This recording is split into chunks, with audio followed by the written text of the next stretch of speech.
Hello. Guess who's back? Back again. It's me. It's just me. Speaking of backs, so when I woke up this morning, I tried to roll over and I was convinced that I broke my back. It was really bad. It was just a lovely combination of fibromyalgia and arthritis. I couldn't move and it was locked up and all this stuff, but whatever. I mean, it's acting up because I think today marks 7 weeks that I've been in a flare-up. 7 fucking weeks of sickness and very symptomatic and bedridden and just bullshit. That's what I call it, bullshit. Here, let me scoot you closer. I talk kind of soft. Not on purpose, it's because I have vocal spasms, which is another symptom of mine. But, today hasn't been the worst day. I've been really symptomatic today, but it's not my worst day. It's not my best day. I cannot remember the last time I had a really, really good day. You know, I'm one of those types of people that I always try to count my blessings and find the silver lining in whatever fucking storm cloud is above me. I always try to look at the positive side of almost everything, but when you're stuck in a flare-up for 7 weeks and you're in this kind of pain, physically, mentally, emotionally, all of this, it is really hard to just be sunshine and fucking rainbows. It really is. So this little video diary thing kind of helps me vent. And I'm not going to be 100% negative or bawl my ass off every little video that I do. I promise. I won't. Nobody wants to see that. But forgive me if I do, because sometimes it just happens. It just comes out. I mean, this shit is serious. This involves my whole fucking life. You know what I mean? I'm a chronic illness warrior and a chronic pain survivor, and those things are major. It doesn't define me. I try not to let it define me, but it is a huge part of who I am and how my life is. So what I basically wanted to talk to y'all about today is one of the things that really gets to me about being chronically ill is trying to make plans. And any of you who are chronically ill or dealing with, laid up from an accident of some sort, you guys know how fucking hard it is to plan things. It's non-existent in a chronically ill person's life. You can try all you want to, but when that day comes, okay, for instance, I have tried to plan things. I'm feeling good on this day, and I'm like, you know what? Yeah, next Tuesday, I think I want to do this, this, and this. That sounds like so much fun. Well, when I planned it that day, I was full of energy and piss and vinegar. So I planned it like an idiot. And then when that day comes, I'm so fucking sick, I should be in a hospital or a morgue. Literally. It's that bad. So I can't plan things. It's really hard to. And I am a person of routine. Now, I don't know. I do like spontaneousness. I do flying by the seat of my pants, blah, blah, blah, blah. But I am a creature of routine and habit. I do like having things la, la, la, and I don't know, this has just been really hard to accept and get used to. I don't think I'm not used to it. I try to act like I am, but I'm not used to it. I've been sick for about 12 years now. And yeah, I'm still not used to not being able to plan things and follow through with the motherfucking plans. It's really hard for me.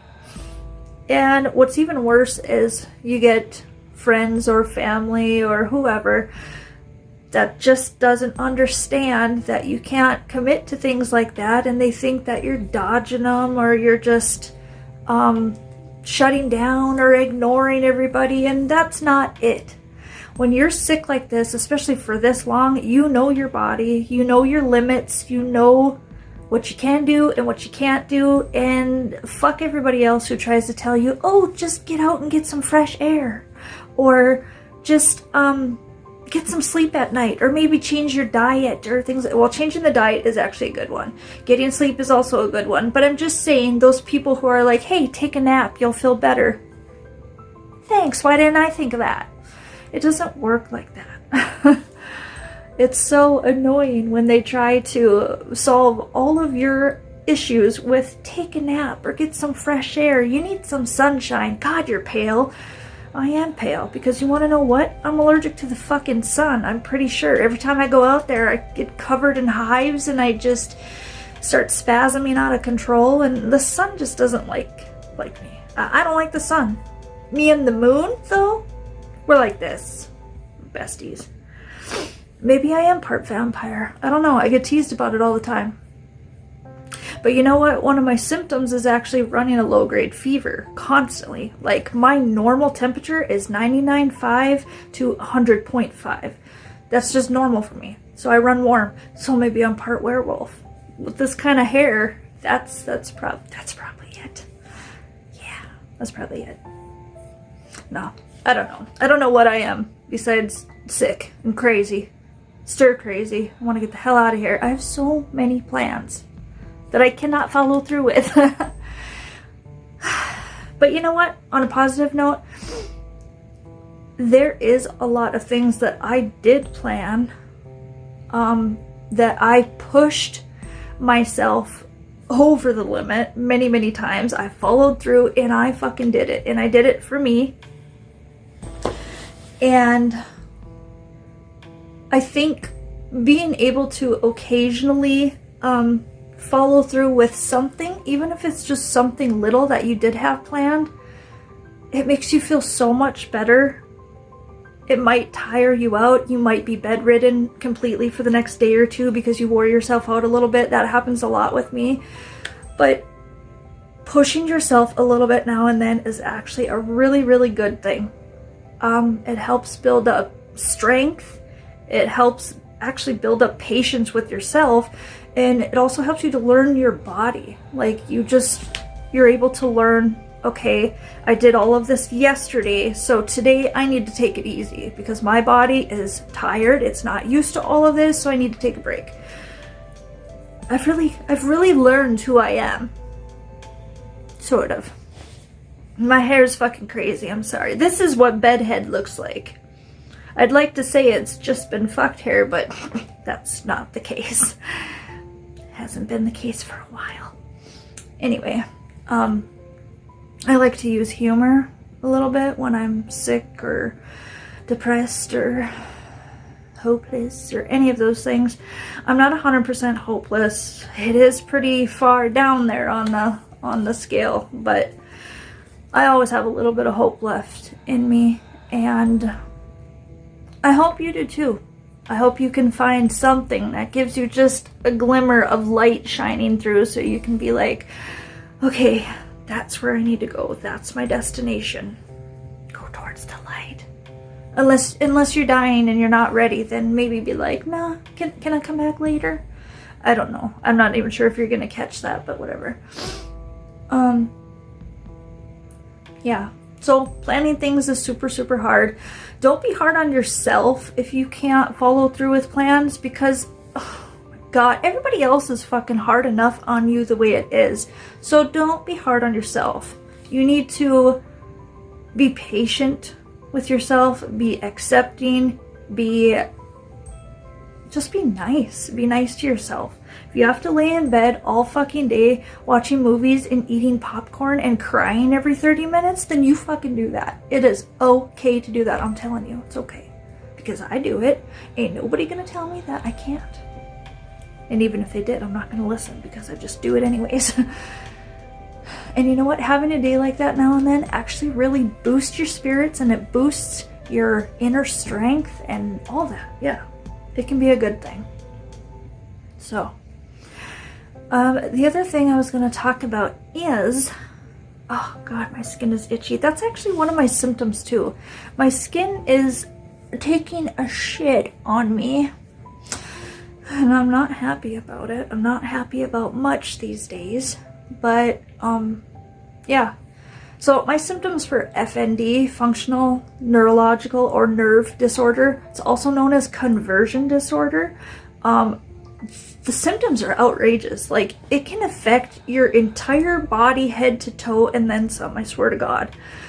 It's like, obviously it's a neurological condition, but I mean, it can affect anything, your stomach, your organs.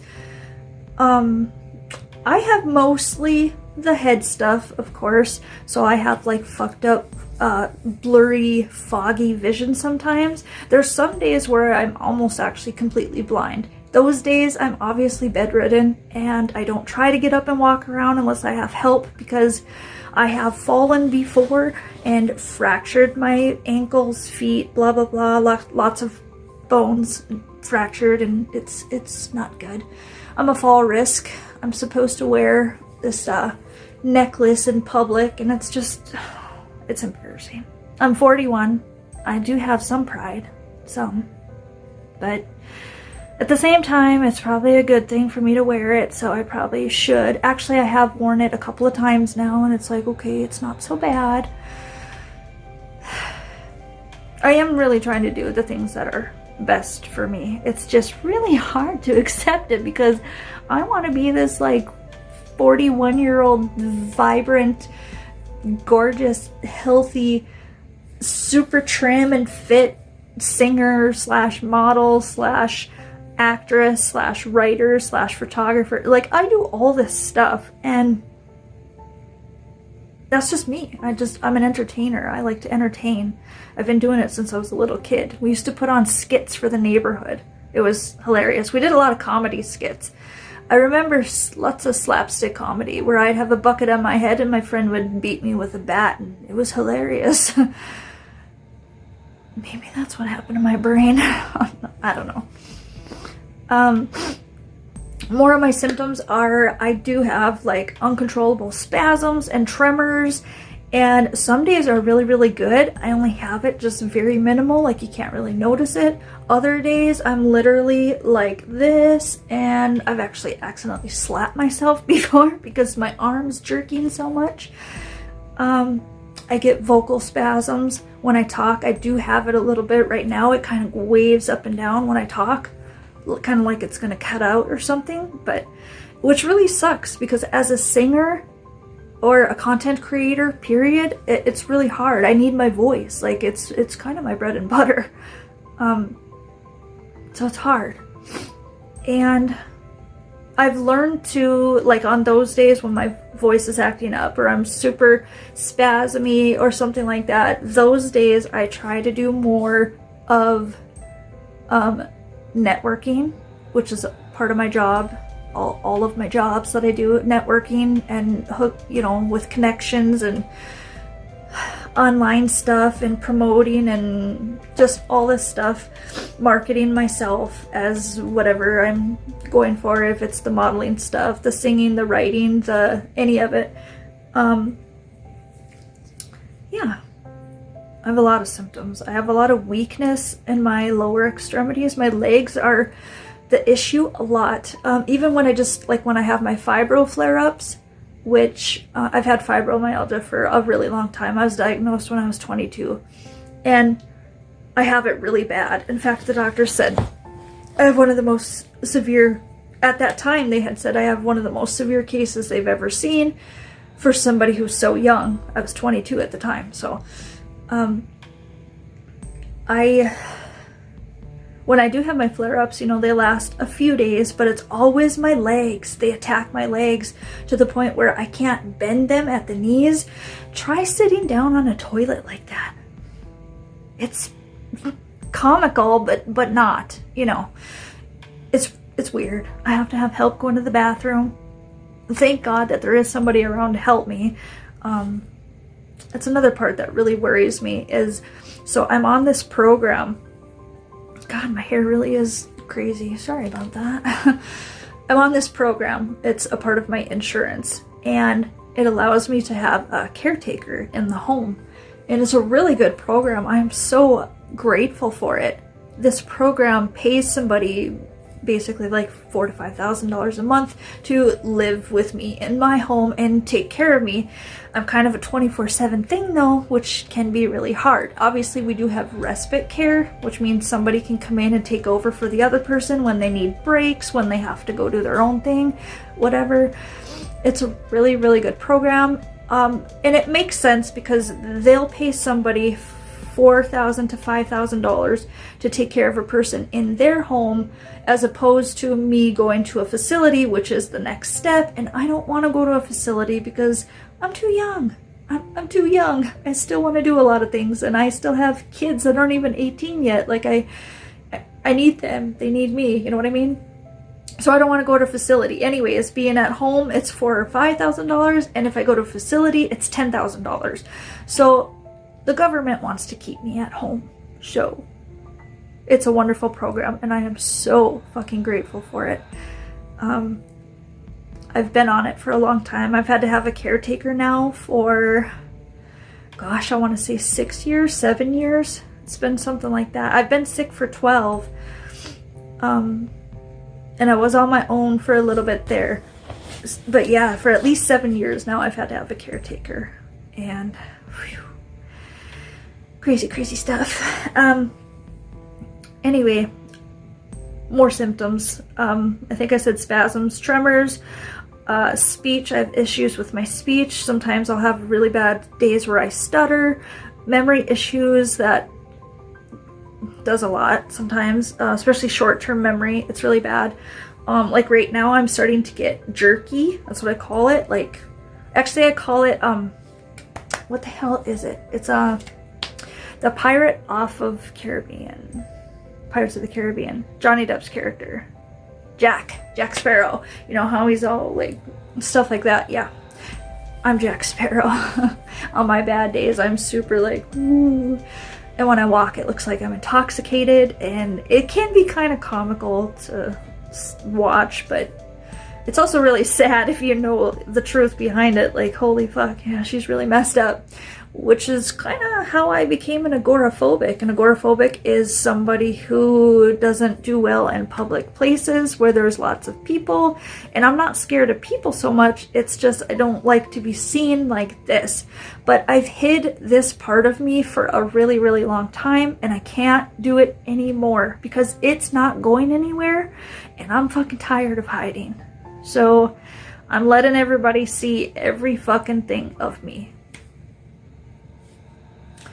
And so the good, the bad, and the ugly. You know what I'm saying? Like, I'm just putting it all out there. I am trying to raise awareness for chronic illness, for people that are chronic ill, whether it's physical stuff or mental stuff. It all needs to be talked about more because almost fucking everybody is dealing with something, especially mental health issues. Like, everybody's got something. Everybody's had depression at one time in their life or another. Everybody's got some form of anxiety or OCD or bipolar or any of it. You know, a lot of the stuff is super common. Yeah. Panic attacks and agoraphobia and monophobia, and I got all that shit. Pretty sure I have Tourette's too. I do have a little bit of the vocal Tourette's, but mine's mostly movements. Like, I'll just randomly have to do this 35 fucking times or something like that, and it's really weird. The first couple of times it happened, I was just like, what the fuck is going on with me? I didn't know.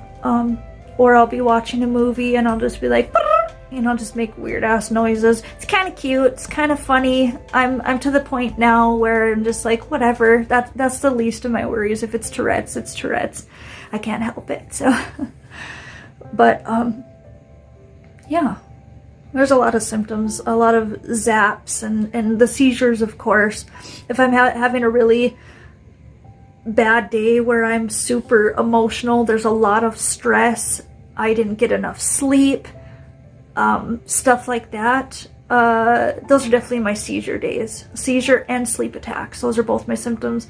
And the seizures, it's so crazy because the seizures will come on and I can feel them coming because it starts in my eyes. My eyes start to feel like they're dizzy and they want to close. And then once they do close, I see all these beautiful lights, like LED lights. It's actually really beautiful and calming when I'm trapped inside my head, inside the seizure. Scary as hell, but I'm getting used to them. And as long as I'm in my bed, laying down safe, and somebody is watching me, I'm gonna be fine. They're not dangerous to my health at all. The electricity in my brain is still flowing properly. It's not caused by a misfire in the brain.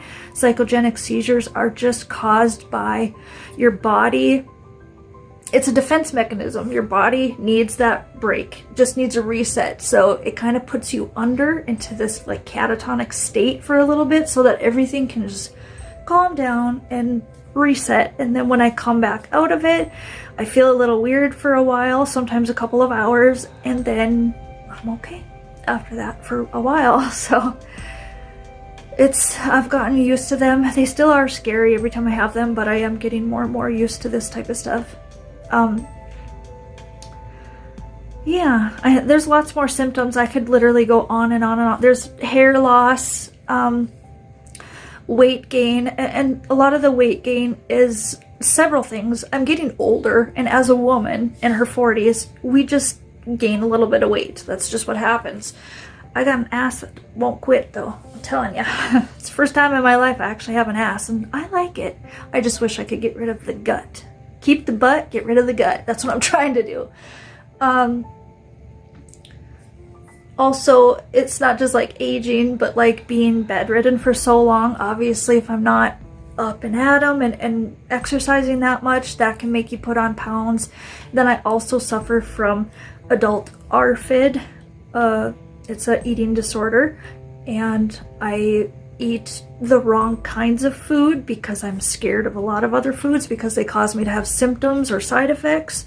So I rule them out, and I'm eating things that aren't very good for me, and they're causing me to be chunky.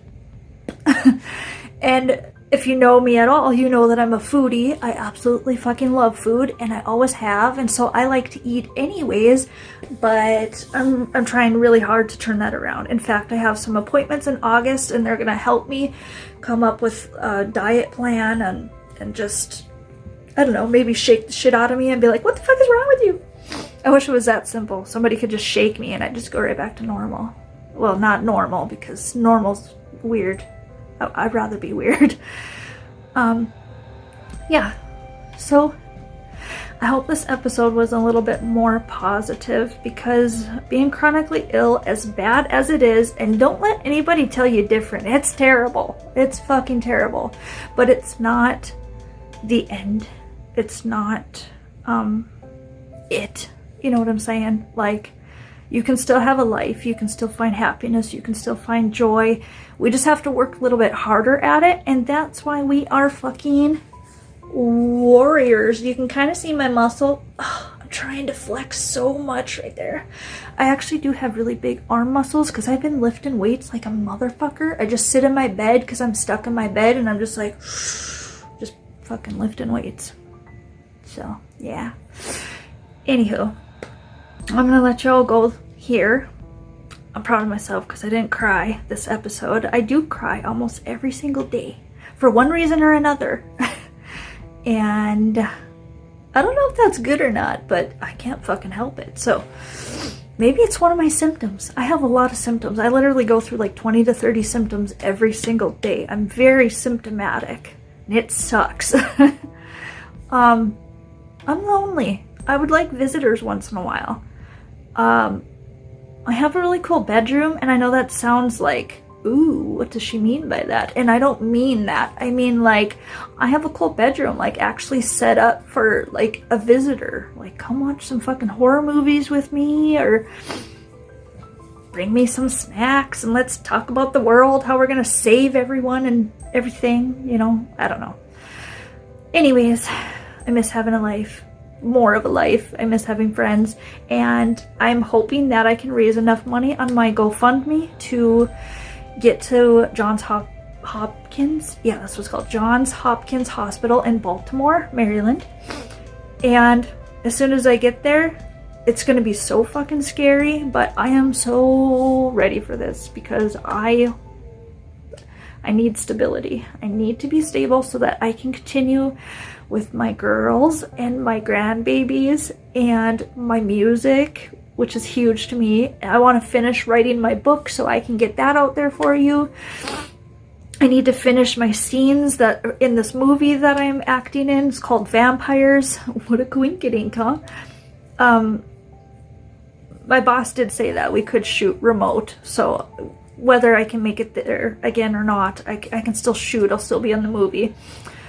But, which is exciting. It's nice when people actually help me and are understanding and work around my schedule. I appreciate so much when people are able to do that. You have no idea. I feel included and needed and wanted and appreciated when people do that. And validated. Being validated is so important when you're chronically ill. It's huge. Like, we just want to be heard. We don't want you to feel sorry for us. We just want you to recognize what we're going through, validate us, and if we ever do need help, help us. And I don't know, I can't speak for everybody, but somebody helps me. If somebody has my back, I have your back for the rest of your fucking life, or for the rest of mine for sure. That's just how I am. I've always been that way.